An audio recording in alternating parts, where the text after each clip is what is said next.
Philosophers have merely interpreted the world. The point, however, is to change it. Karl Marx. I'm John Rose.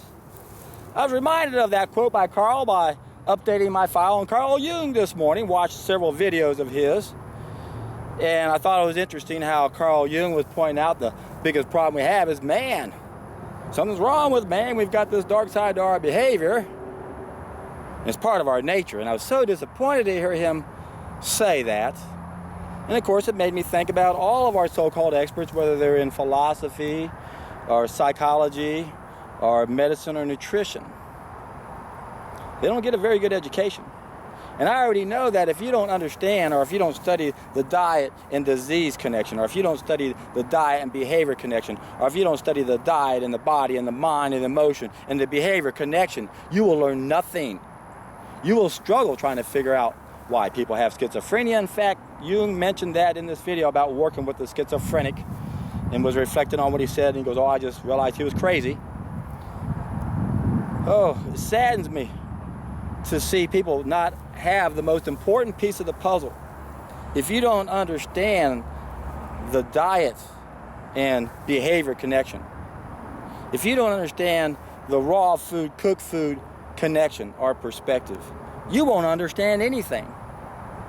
Now, speaking of schizophrenia, there was a Russian doctor who worked with 10,000 schizophrenics, put them on a water fast. And guess what happened? 65% of them, that's 6,500, had a complete remission. And the only ones that relapsed and had those same symptoms again were the ones that went back to eating animals. And what they found is that these schizophrenics had 5 times the 6-hydroxyscadole in their urine. That's a bowel byproduct from eating animals. Obviously, not everyone has a problem with that, but some do. And if you do, what are your symptoms? You're going to be a schizophrenic. So if you don't understand the effect diet has on our behavior, you really need to check out that great book by Howard Williams called The Ethics of Diet. Forward, that book was translated into Russian and by Tolstoy, and he wrote a 25-page essay as a forward to that great book that had 85 main chapters. Howard Williams was getting tired of people saying, oh, vegetarianism is just a fad. I'm going to write this book. I'm going to collect all these great thinkers, and let's see what they had to say about the diet and behavior connection. And they all pointed out what meat does to our behavior. It's well known. Look at Herodotus. He pointed out that the grain-eating nations surpassed all the meat-eating nations in every area. Art and science and literature, music, every area except for 2. And that was their warlike tendencies and their obsession with sex. So yeah, if you eat meat, you're going to have a increased appetite for sex in the beginning. But when we do something that's wrong, we get stimulated at first, and it's hyper, but it always goes hypo. And that's why we know that a plant-based diet can increase a man's testosterone by 20% within as little as 10 days. Don't believe me? Watch The Game Changers. It's going to be coming here in Houston in less than 3 weeks. I'm excited about this documentary because a bunch of athletes are doing what I learned how to do 33 years ago when I stopped eating animals. My endurance got better. I got stronger. I got faster. I got leaner. My life got better. But then 29 years ago, I took it to the next level. And that's when I stopped cooking my food. And that's why we're struggling, folks. That's why these great minds like Carl Jung never understood that the dark side of our behavior is not part of our nature. It's the effect from what we do. Because when we cook our food, we destroy the one nutrient that allows us to feel one with everything. You bet I talk about this in all of my videos, don't I? It's those biophotons, the sunlight energy, coherent sunlight energy that our cells use to communicate. And without that 6th sense, we struggle. Now, if we go back to Carl Jung for a moment, Carl Jung said that individuals gather data, take in data from their environment through sensation and intuition. So we have our 5 senses, and then intuition, our gut feeling. Here's a mistake Carl Jung made. There should be 6 senses. It's not supposed to be 2. So that was part of Jung's problem. Now, Carl Jung's work was modified when Myers-Briggs came along, and they realized that you could add 2 more parapolar opposites onto the equation.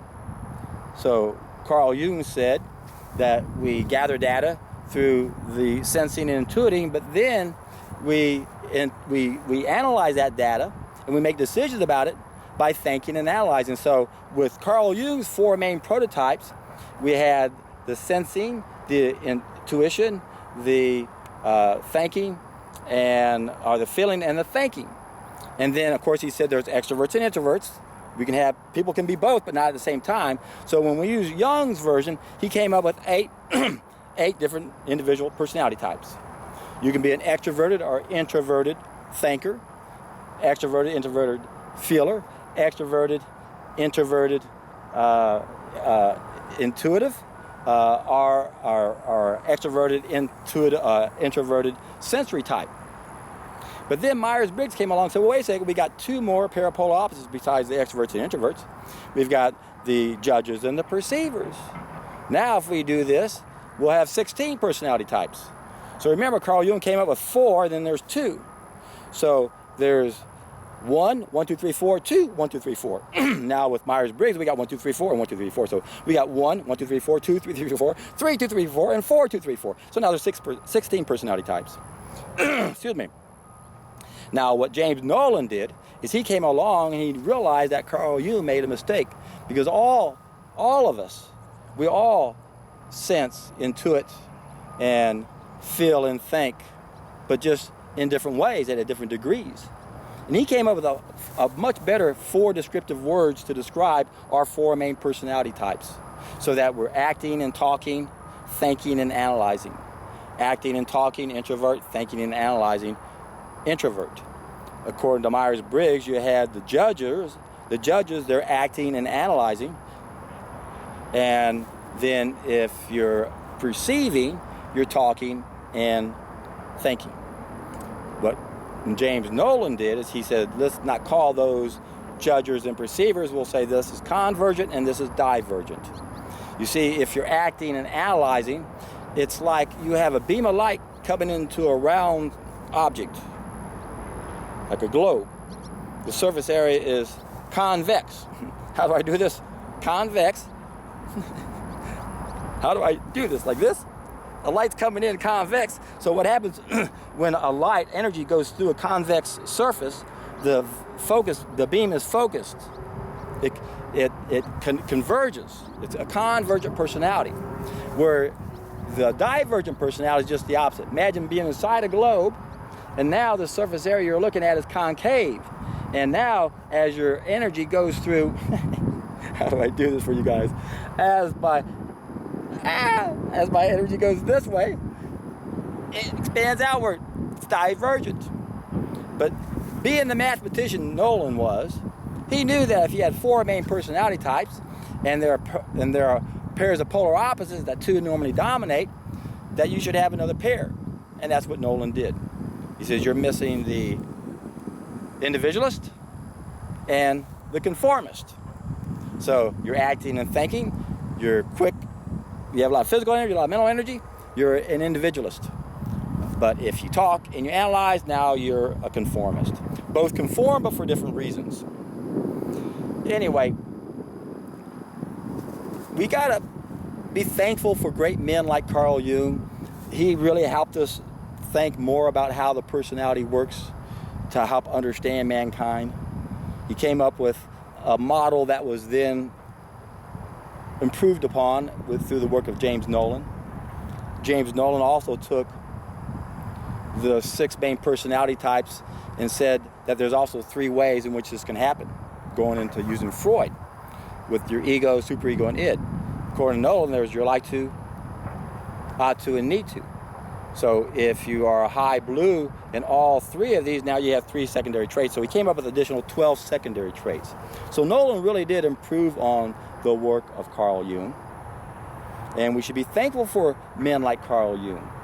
But then the fact that they didn't have the most important piece of the puzzle, the fact that they didn't understand the fall of mankind, the fact that they didn't understand the raw food, cooked food perspective, the fact that Carl Jung specifically didn't understand the diet and behavior or ill behavior connection. Now I realize most of us can see the diet disease connection. That's pretty obvious, don't you think? And I don't know why so many people struggle with the diet and illness behavior connection. Reminds me of the work of Barbara Reed Stitt, a probation officer who saw 5,000 offenders in the 20 years of her career. And she kept detailed records of what these guys ate, and found the ones that kept getting in trouble were the ones that were eating a bunch of junk and processed foods, a lot of white sugar. These things will deplete our B vitamins, give us behavioral problems. The diet behavior connection is so obvious. My God, look at the Pottinger cat study. When Francis Pottinger back in the 1930s, the experiment with cats went through 900 in the 10-year period of time. And pretty much all he did is kept them separate, fed them different foods, feed them the way we would eat in nature without cooking it, and then he would alter it, cook it for them. And what did he find out? The cats that ate the cooked food had all the same type of problems that we had, illnesses and ill behaviors. There were role reversals. The female cats became mean and aggressive and territorial, like as if they're males. Powerful study that can be duplicated with every animal on the planet. And what you'll hear from naysayers is that, well, cats have an essential need for taurine and it's destroyed when we cook it. So cats, you can't extrapolate that study to us. I say that's poppycock.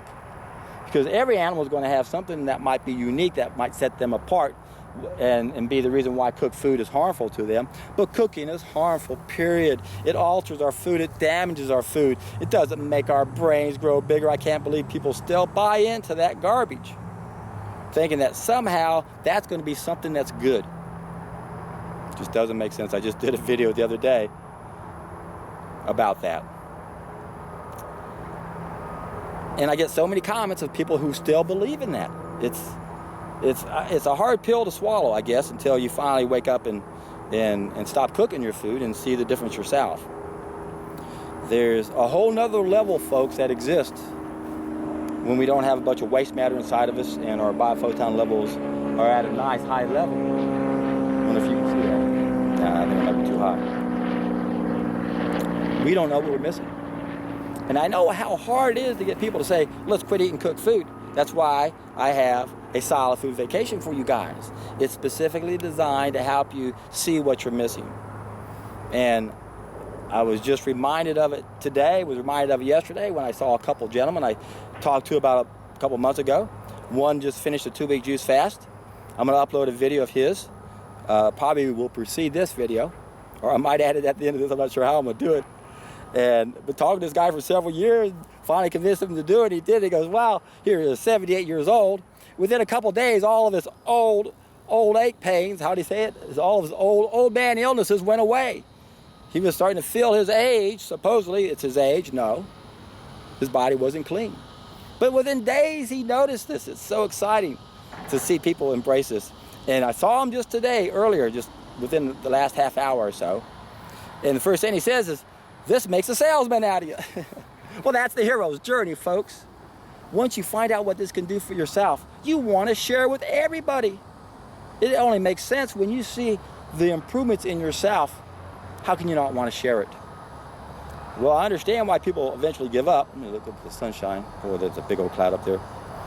It's a little discouraging when you have all this enthusiasm and you tell someone about it and they're just not ready to hear it. And if that happens over and over and over, it can kind of wear on you, especially if you don't have thick skin. But you can't get discouraged because you never know when you're going to find someone who's ready for it. And when you can change their life, when you can make them not feel like an old man anymore, that brings a certain amount of joy and satisfaction that words can't describe. Very few of us ever have an opportunity in our entire life to make that much impact in one other person's life. And yet what I'm offering on my YouTube channel is for you guys to be able to have this type of experience throughout the rest of your life. And whether or not you see 5 success stories a day, or 5 a week, or 5 a month, or 5 a year, it's enough to keep you motivated and realize it's worth it. It's hard to imagine how much pain and suffering some people are going through on this planet. And our so-called experts don't have any answers. And why don't they have any answers? Well, you know, I already told you. They don't understand the diet and illness, ill behavior connection. They don't understand this raw food, cooked food connection. They don't realize what happens when we alter our food with fire. And once again, trying to get people to eat fire-free food exclusively is a tough sell. They just don't think it's going to be worth it. They won't even give it a try. And if they do, they're always going to struggle because they're still dealing with the biggest problem we have, according to Tolstoy, which is a whole part of that 25-page essay I told you about moments ago. Gluttony. We're addicted to our evil way of life. You got to take back control of your life. And that's where fasting comes into play. That's where a solid food vacation comes into play, whether it's on water or juices. And if you're not sure which one, I'll put a link down below to the difference between water fasting and juice fasting. You need to know the difference, because not all of us can partake of a water fast nowadays. We've got to make sure that we don't have any environmental toxins in us. Otherwise, for most of us, the best way to go is to just stop taking solid food in at all. Get you a machine that will turn that produce into nothing but juice, fiber-free juice. Drink that fiber-free juice and watch the transformation you go through. It's going to flush out a bunch of stuff inside you had no idea was there. It's the best way to bump up those biophotons, so you increase your sixth sense. There isn't 5 senses and then we have intuition. No, there's supposed to be 6 senses. So Carl Jung, smart man, but he didn't have access to these biophotons. He didn't know that intuition should be part of our other 5 senses. He didn't understand that's why man has this dark side to his behavior. His intuition is too low. His connection to everybody is too low. Doesn't that make sense to y'all? Sure makes sense to me. Even before I understood the biophotons, I knew having a bunch of crap inside of us had to be a contributing factor. And when I finally went the distance, back in 1994, I was 40 years old. The 7th time I took a solid food vacation. I already had 92 days under my belt. I already done 2 of them for 30 days. I said, let's go the distance. I went 90 days. I had stuff come out of me every day. It was amazing. And I can remember toward the end, I was driving down a street one day, one of my favorite streets, and I just had this overwhelming feeling of reverence come over me, where I had uncontrollable tears coming out of my eyes with the biggest smile on my face I've ever had in my life. And it lasted for about 20 minutes, and I was just going, wow, I hope this never stops. And I never knew back then what it was. I thought it had to do with what Norman Walker said about cosmic energy vibrations. He said that all of our cells and tissues vibrate at certain frequencies, but when we're filthy inside, they can't vibrate at the right frequency. So I thought I had that feeling because I got rid of this, what Victor Hugo called a serpent, or a cesspool in our body. And then my cells were vibrating the right frequency, but I didn't know that now my cells were communicating in a way they weren't before. They were feeling one with everything. That's why I felt so much reverence and love, because I felt the connection. I felt the one thing that we're missing, and we know deep down something's wrong, don't we?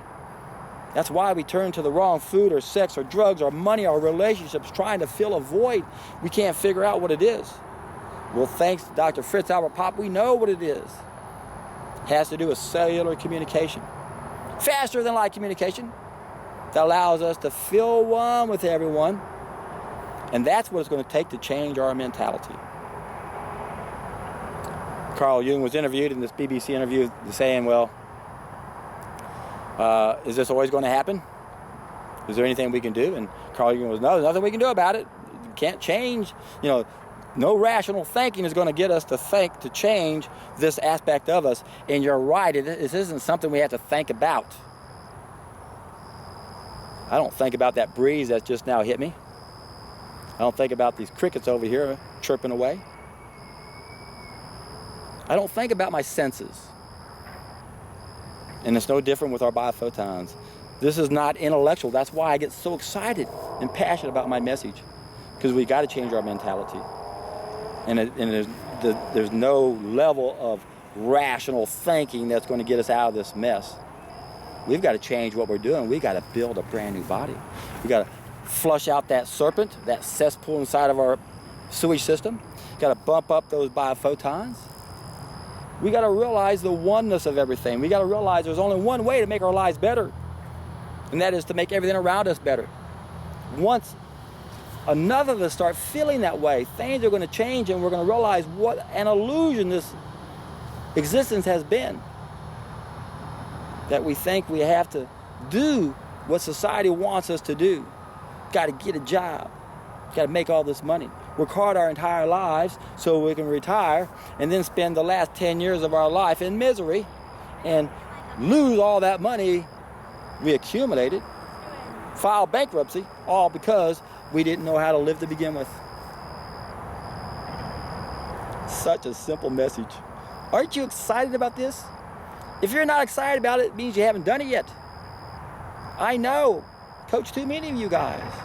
I know what happens when you go through this transformation.